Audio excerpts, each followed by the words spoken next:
Hello guys, ആദ്യം തന്നെ എല്ലാവർക്കും ഈദ് മുബാറക്. അബുദാബിയിൽ പെരുന്നാൾ നമസ്കാരം 5:50 അതുകൊണ്ട് തന്നെ എല്ലാവരും നേരത്തെ കാലത്ത് എണീറ്റ് കുളിയൊക്കെ കഴിഞ്ഞ് ഫുള്ള് സെറ്റ് ആയിട്ട് ഇറങ്ങാൻ വേണ്ടി നിൽക്കുകയാണ്. റൂമിൽ മൊത്തം ഒരു 8 ആൾക്കാരുണ്ട്. അതുകൊണ്ട് തന്നെ 2 വണ്ടിയിലായിട്ടാണ് പോണത്. 5:50 നിസ്കാരത്തിന് ഞങ്ങൾ റൂമിൽ നിന്ന് 4:30 ഇറങ്ങിയിട്ടുണ്ട്. കാരണം നേരത്തെ പോയാലേ ഉള്ളിൽ എടുക്കാൻ വേണ്ടി പറ്റുള്ളൂ. അങ്ങനെ കറക്റ്റ് 5 മണിക്ക് തന്നെ ഞങ്ങൾ സ്ഥലത്തെത്തിയിട്ടുണ്ട്. പറഞ്ഞ സമയത്തിനേക്കാൾ 1 മണിക്കൂർ മുമ്പ് എത്തിയോണ്ട് ഞങ്ങൾ വന്നപ്പോൾ ആൾക്കാരൊക്കെ വന്ന് തുടങ്ങണുള്ളൂ. മുസഫ ഷാബിയിലുള്ള ഫാത്തിമ മസ്ജിദ് കഴിഞ്ഞിട്ട് ഞങ്ങൾ ഇപ്രാവശ്യം പെരുന്നാൾ നിസ്കാരത്തിനായിട്ട് പോയിട്ടുണ്ടായിരുന്നത്. ഞാനാണെങ്കിൽ മുസഫയിൽ എത്തിയിട്ട് ആകെ 2 മാസം കഴിഞ്ഞിട്ടല്ലോ. അതുകൊണ്ട് തന്നെ ഈ പള്ളിക്ക് ഫസ്റ്റ് ടൈമാണ് ഞാൻ വരുന്നത്. പിന്നെ അധികം സമയമൊന്നും കളയാണ്ട് ഞങ്ങൾ എല്ലാവരും പള്ളിയുടെ ഉള്ളിൽ കയറി ഇരുന്നിട്ടാ. സാധാരണ പെരുന്നാളിനൊക്കെ ഒന്നല്ലെങ്കിൽ അലൈന് പോകും, അല്ലെങ്കിൽ മദീന സാഹിബ് പോകും, അതല്ലെങ്കിൽ അജ്മാലിൽ പോരായിരുന്നു. ഇതിപ്പോ ഫസ്റ്റ് ടൈമാണ് പെരുന്നാൾക്ക് വേറെ എവിടെയും പോകാണ്ട് റൂമിൽ തന്നെ നിൽക്കുന്നത്.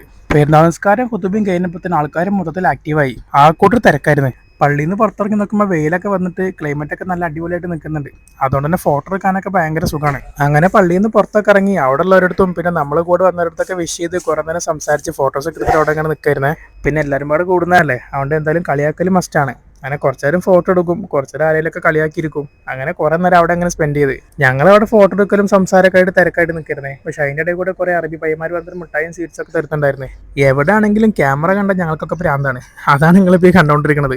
റൂമിലുള്ളവരുടെ പ്രത്യേകത എന്താണെന്ന് വെച്ചാൽ എല്ലാ കാര്യത്തിനും ഭയങ്കര സപ്പോർട്ടാണ് അവർ. അങ്ങനെ കുറെ നേരം അതിൽ കൂടെ അങ്ങനെ കറങ്ങി നടന്നു. പിന്നെ ചൂടിന്റെ പവർ മെല്ലെ കൂടി വരാൻ തുടങ്ങിയപ്പോൾ അവിടുന്ന് മെല്ലെ തടി സലാമത്താക്കാൻ നോക്കണം. പോകുന്ന വഴിക്ക് ഉറക്കക്ഷീണം മാറ്റാൻ വേണ്ടി ചായ കുടിക്കാന്നൊക്കെ പറഞ്ഞ് തൊട്ടടുത്ത ഷോപ്പിൽ നിന്ന് ചായ ഒക്കെ വാങ്ങിയിട്ടാണ് പോണത്. ഉറങ്ങി എണീറ്റ് ക്ഷീണം മാറുന്നതുകൊണ്ടാണ് ചായ വാങ്ങിയത്. പക്ഷെ ഡ്യൂട്ടി കഴിഞ്ഞിട്ടൊന്നും ഇത്ര നേരമായിട്ട് നമ്മൾ കടന്നുറങ്ങിയിട്ടില്ല. പിന്നെ നമുക്ക് എന്ത് ഉറക്കക്ഷീണം. അങ്ങനെ റൂമിലെത്തിയപ്പോഴത്തേനും ഞങ്ങളുടെയൊക്കെ ഞങ്ങൾക്ക് എല്ലാവർക്കും വേണ്ടി ഉപ്പുമാവും ചായ ഒക്കെ ഉണ്ടാക്കി വെച്ചിട്ടുണ്ടായിരുന്നു. അങ്ങനെ അതും കഴിച്ച് വീട്ടിലൊക്കെ വിളിച്ചുകൊണ്ടിരിക്കുമ്പോഴാണ് മുപ്പര് വീണ്ടും വിളിക്കുന്നത് ഫുഡ് ആയിട്ടുണ്ട് എന്ന് പറഞ്ഞിട്ട്. എന്റെ ലൈഫിൽ എനിക്ക് ഒരുപാട് സപ്പോർട്ടും കുറെ മെന്റൽ ഹെൽത്ത് ഒക്കെ തന്നൊരു വ്യക്തിയായിരുന്നു എന്റെ അംസക്ക.